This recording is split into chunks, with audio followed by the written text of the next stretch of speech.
Hey, how you doing? I really wanted to talk about Chiron today because it's such a popular asteroid, but also because it just plays such a significant role in your growth as a person as you grow up, and it works hand in hand with Saturn in this way, and we'll explain how. So Chiron is the wounded healer. It represents in your life a very deeply traumatic wound you suffer as a child, and it sparks your growth journey throughout life. And as you grow older, you seek to heal other people through that wound as a means to help yourself find peace with it as well. Because the wound goes so deep, you work hard to overcome it. And you have to face issues of low self worth and feelings of inadequacy. Um, and the way this works hand in hand with Saturn is Saturn represents struggle through restraint. We grow through these hard times in our lives, and it's a slow, long process, and it's something that you learn of as you age. Saturn, the god of time. So Chiron has such an interesting relationship with Saturn. There are aspects of Chiron that line up with Saturn square natal Saturn and other aspects as well. They have a very interesting relationship you can look up, but the lessons are very closely intertwined. And the reason I wanted to talk about that is because of their relationship in mythology. Saturn in Roman mythology, that is Cronus from Greek mythology, the Titan that gave birth to Jupiter or Zeus. Um, and Cronus is also the father of Chiron. And who was Chiron? Well, you actually know Chiron quite well because in the Disney movie Hercules, that was Phil. Phil is Chiron. Chiron was a centaur and he tutored many heroes, not just Heracles, which is actually Hercules' real name, but also Achilles. And um, he's known as the wounded healer because in Chiron's mythology, he was immortal and he was a master healer, but he was accidentally shot by Heracles with a poison arrow, and he was unable to heal himself. So, since he was dying from this poisoned arrow, he gave up his immortality to free Prometheus, who, if you don't know, Prometheus was imprisoned by Zeus for giving fire to humans. So that's the guy that you see in the paintings where he's like stuck to a rock and there's birds picking at his guts. That's his punishment, is to never be able to die and to suffer because he gave fire to humans. But anyways, I digress. Back to Chiron. Chiron gave up his immortality in order to free Prometheus. And because he did such an act of kindness, um, Zeus rewarded him by making him a constellation in the sky. And he is the constellation Sagittarius. And Sagittarius is ruled by Jupiter. So isn't this really interesting? Chiron and Saturn astrologically work so closely together in helping you find your growth throughout your life, and they are father and son. And then um, Chiron is what eventually becomes the constellation Sagittarius, which is connected to Jupiter, and Jupiter is the Roman version of Zeus. So this is what so fascinates me. I made a video a couple of weeks ago about this, how interesting it is that the mythology that the planets are named after, what they focused on and their relationships with each other, are pretty directly correlated to their relationship in astrology. And like I said in that video, of course, the initial thought to that is, well, no, duh.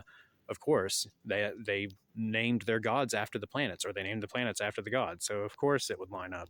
But that doesn't count for planets that the Greek didn't know existed, like Pluto and Uranus and Neptune, which all have been discovered somewhat recently in the grand scheme of things. Like Pluto was discovered not even 100 years ago. But anyways, this is all stuff I talked about in that previous video. The point is, what they cover astrologically lines up with what they covered mythologically, even for the ones that were named long after those mythologies were no more. Another interesting thing about Chiron that you might not know, but that little symbol that you see for Chiron in charts, it looks kind of like an OK, like an O with a little K on top of it. Well, why that's the symbol for it is because it represents object Kowal, which was what Chiron was originally named when Charles Kowal discovered it in 1977. But anyways, back to astrology. Chiron wounds you, and you, through trying to heal yourself through that wound, you seek to heal others. And then at the same time, Saturn, the god of time, is slowly facing you challenge after challenge that is designed to help you grow in correlation with Chiron, which is kind of the starting point of your growth. And when you heal from it, you become a source of healings for others. So, like a personal example for me and my Chiron, mine revolves a lot around my self-worth. And so when I was younger, unfortunately, I was given the gift of extremely low self-esteem. Well, I'll just put it that way. So I very much had a hard time believing in myself for a very long time. And a lot of the times, even now at 34, I still get hit with those self-confidence issues, but that's just my growth. But how that worked out for me with my Chiron is because of that. I just naturally become a very encouraging person to others, whatever they are trying to do. Like I am very much a hype man for all of my friends. I want them to do the best they can do, and I encourage them, and I cheer them on. I try to help them if I can. And even in astrology, chart readings I've done for people, I've been told in the past that when I do readings for people, they appreciate it because I am encouraging to them, and it makes them want to try some of the things that their chart implies might be good for them to do. Not to toot my own horn or anything, that is comments I've received in the past, and I bring it up because it's relevant to what we're talking about here.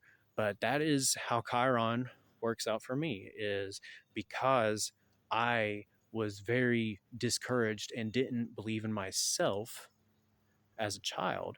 I have turned that around, and I try my best to encourage people to push for whatever it is they're trying to do. And in that way, I heal myself by learning to believe in myself the way I tell other people to believe in themselves. So, alongside of that, Chiron and Saturn working in conjunction, if Chiron is the starting point and Saturn represents the journey that you go throughout your life as you are learning from that wound, what the endpoint would be represented by is your North Node. North Node represents where we're meant to wind up, kind of our destiny, where what we ultimately chose to experience this life to learn.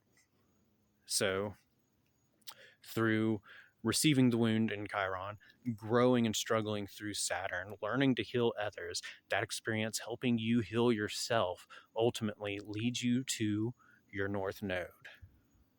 And that is how I at least interpret Chiron. Did you find this interesting? I hope so. If you want to know more about mythology and how it ties into astrology, let me know. I'll talk about whatever. I love mythology, but that's all the time I have for now, unfortunately. I hope you guys have a wonderful day. Love you. Bye bye.